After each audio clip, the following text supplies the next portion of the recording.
In May 2025, global technology and trade were shaken. Donald Trump issued a stark ultimatum to Apple. He threatened a 25% tariff on Apple products. Unless Apple shifted manufacturing to the US, Trump conveyed this to CEO Tim Cook. He reiterated his stance on Truth Social. The aggressive timeline left little room for negotiation.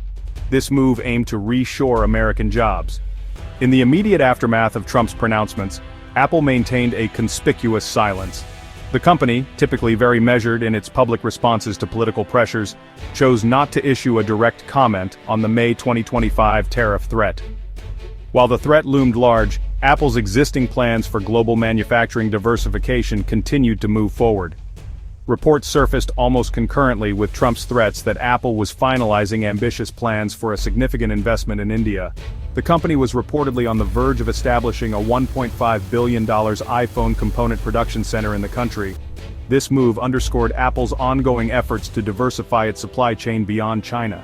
Earlier in February 2025, the company announced an impressive plan to spend over $500 billion in the US over the subsequent 4 years. These domestic investments, however, primarily focus on high-value components and research, rather than the large-scale assembly operations Trump seems to demand. Tim Cook's challenge lies in navigating the political pressures for domestic mass production while maintaining the intricate, cost-effective, and highly efficient global supply chain. The financial markets reacted swiftly and negatively to Donald Trump's renewed tariff threats against Apple. On the day the news broke, Apple's shares experienced a noticeable dip, falling by 3%. This decline reflected investor anxiety about the potential impact of a 25% tariff on the company's profitability and sales figures. The market's reaction underscored the sensitivity of tech stocks to trade policy uncertainties and geopolitical tensions. The ripple effect extended beyond Apple, impacting the broader market sentiment.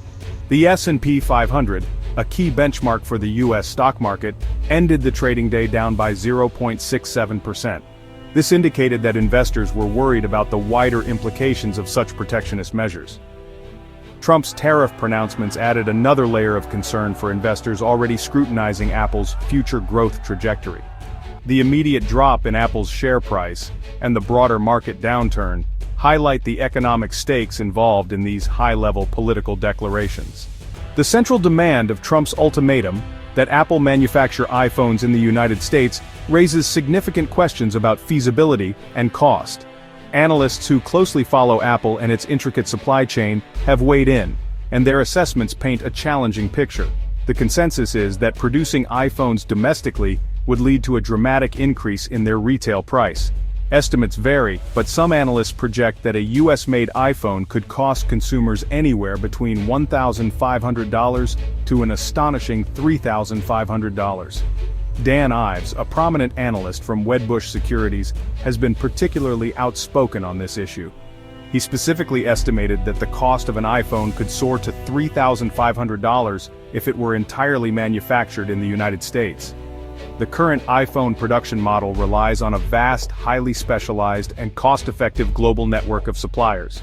Replicating this entire ecosystem within the US would be a monumental undertaking. The increased labor costs in the US, the challenge of finding or training a workforce with the necessary skills at scale, and the difficulty of replicating the intricate supplier networks would all contribute to a significantly more expensive product. The debate around Apple's manufacturing location is not solely about tariffs and job creation, it also touches upon broader concerns regarding national security and supply chain resilience. U.S. Treasury Secretary Scott Bessent recently highlighted the inherent vulnerabilities associated with external production, particularly in critical sectors like semiconductors. He specifically expressed a desire for Apple to play a more active role in helping to secure the semiconductor supply chain. Semiconductors are the lifeblood of modern technology, powering everything from smartphones and computers to advanced military equipment. The concentration of semiconductor manufacturing in a few regions, notably Taiwan, has raised concerns in Washington about potential disruptions due to geopolitical instability. The U.S. government has been actively promoting domestic semiconductor production through initiatives like the CHIPS Act. Bessent's comments imply that major tech companies like Apple are seen as key partners in this national effort to bolster supply chain security. Apple, for its part, has already been taking steps to diversify its supply chain, including for components like semiconductors. The pressure to secure these supply lines adds another complex layer to Apple's global operations. Donald Trump's tariff threats are not limited to Apple. They represent a broader, more aggressive stance on international trade that extends to various sectors and countries. For instance, he has recently threatened a substantial 50% duty on imports from the European Union, citing stalled trade negotiations. Such measures, if implemented, could lead to retaliatory tariffs from the EU, further escalating trade tensions. The steel industry has also been a frequent target of Trump's protectionist policies. At a rally in Pennsylvania on May 30, 2025, he announced his intention to double the existing tariffs on steel imports, raising them from 25% to 50%. This move is aimed at protecting domestic steel producers, but could raise costs for American manufacturers that rely on imported steel. Furthermore, Trump has continued to voice strong accusations against China, posting on Truth Social that Beijing had totally violated its agreement with us. U.S. Trade Representative Jamieson Greer echoed these sentiments, claiming China was slow rolling their compliance with existing trade deals. The impact of these tariff threats and actions is already being felt by various American companies. This demonstrates a clear trend of companies actively seeking to mitigate tariff risks by diversifying their global operations. The implementation and legality of Donald Trump's proposed tariffs are not straightforward and are subject to significant legal challenges. Recently, a federal appeals court temporarily reinstated some of Trump's tariffs after they had been blocked by the U.S. Court of International Trade. The lower court had deemed the method of their imposition unlawful, highlighting procedural and potentially constitutional concerns. The administration has been mandated to submit briefings to the appeals court by June 9, 2025, to further argue its case. The White House has also indicated its determination to pursue the matter to the highest judicial level if required.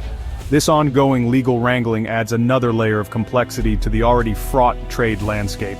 The aggressive trade tactics employed by Donald Trump, particularly the use of tariffs as a negotiating tool, elicit a wide range of reactions and analyses. Some critics view these moves as more akin to political theater than sound economic policy. For instance, the Wall Street Journal went as far as to criticize Trump's approach as potentially Marxist. On the other hand, some economists and policymakers suggest that a resolution to ongoing trade policy disputes could have broader, positive economic impacts. Austin Goolsbee, a former chairman of the Council of Economic Advisors, has suggested that resolving trade policy uncertainties could potentially lead to lower interest rates. Trump's demands extend beyond specific companies like Apple or sectors like steel. Ultimately, the effectiveness of these trade policies remains a subject of intense debate. Apple finds itself in an increasingly precarious position, forced to perform a delicate tightrope walk between the demands of U.S. political figures and the complex realities of its global manufacturing operations. The pressure to reshore production, exemplified by Trump's tariff threats, clashes with the company's long-established, highly efficient, and cost-effective international supply chain. This intricate network, primarily centered in Asia, has been instrumental in Apple's ability to produce high-quality products at scale and maintain its impressive profit margins. The challenge for Tim Cook and his leadership team is to navigate these turbulent geopolitical waters without sacrificing shareholder value or the company's competitive edge. A wholesale shift of iPhone manufacturing to the US would almost certainly lead to significantly higher production costs. These costs would either have to be absorbed by Apple, thereby reducing profits, or passed on to consumers, potentially dampening demand for its flagship products. The long-term implications for Apple's strategy are profound. The company is already actively diversifying its manufacturing base, reducing its heavy reliance on China by expanding into countries like India and Vietnam. Apple must weigh the political capital gained by acceding to such demands against the economic realities. The future of U.S. trade policy will undoubtedly play a critical role in shaping how companies like Apple navigate these challenges. Apple's intricate global supply chain, once considered a marvel of modern manufacturing, now faces unprecedented scrutiny and potential upheaval. As political pressures mount, the company must evaluate the feasibility of shifting substantial portions of its production. This isn't merely a logistical challenge, it's a strategic conundrum with far-reaching implications. The economic ripple effects extend beyond Apple's balance sheet. Components sourced from various countries contribute to a complex tapestry of international trade relationships. Disrupting this network could lead to unforeseen consequences, affecting suppliers, workers, and even entire economies dependent on Apple's business. For Tim Cook and his executive team, the stakes are higher than ever.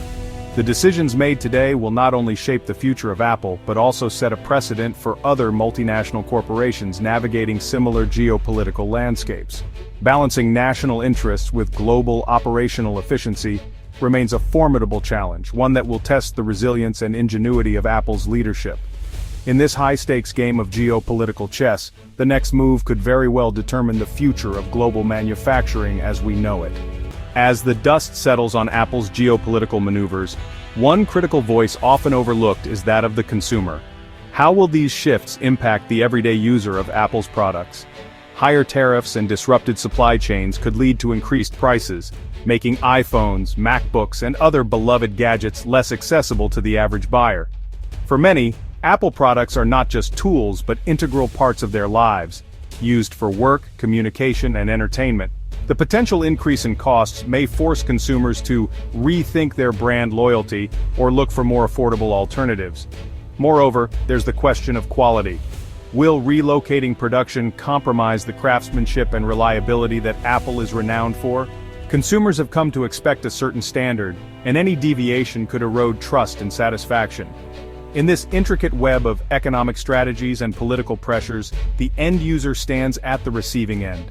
Their purchasing decisions, influenced by price hikes and perceived quality changes, could ultimately dictate Apple's market position and financial health. As Apple navigates these turbulent waters, maintaining consumer trust and loyalty remains paramount. After all, in the grand scheme of things, it is the consumer who holds the power to make or break the brand. As we look towards the horizon, the future implications of Trump's tariffs and Apple's strategic responses are multifaceted and far-reaching. On one hand, Apple may need to diversify its manufacturing base further, seeking new partnerships and locations to mitigate risks and costs. This could lead to innovative production techniques and even new product lines tailored to different markets. On the other hand, geopolitical tensions could push Apple to invest more heavily in automation and artificial intelligence, reducing reliance on human labor and making its supply chain more resilient. However, this shift might come with its own set of challenges and ethical considerations. Moreover, Apple's relationship with China, a key market and manufacturing hub, will be a delicate balancing act. Maintaining a strong foothold in China while complying with new American trade policies will require deft maneuvering and strategic foresight. In the long run, Apple's ability to adapt to these challenges will determine its market leadership and financial health. The company's resilience and innovation will be tested, but if history is any guide, Apple has repeatedly demonstrated an uncanny ability to turn adversity into opportunity. As consumers, investors, and policymakers watch closely, the next chapter in Apple's story promises to be as dynamic and transformative as its past.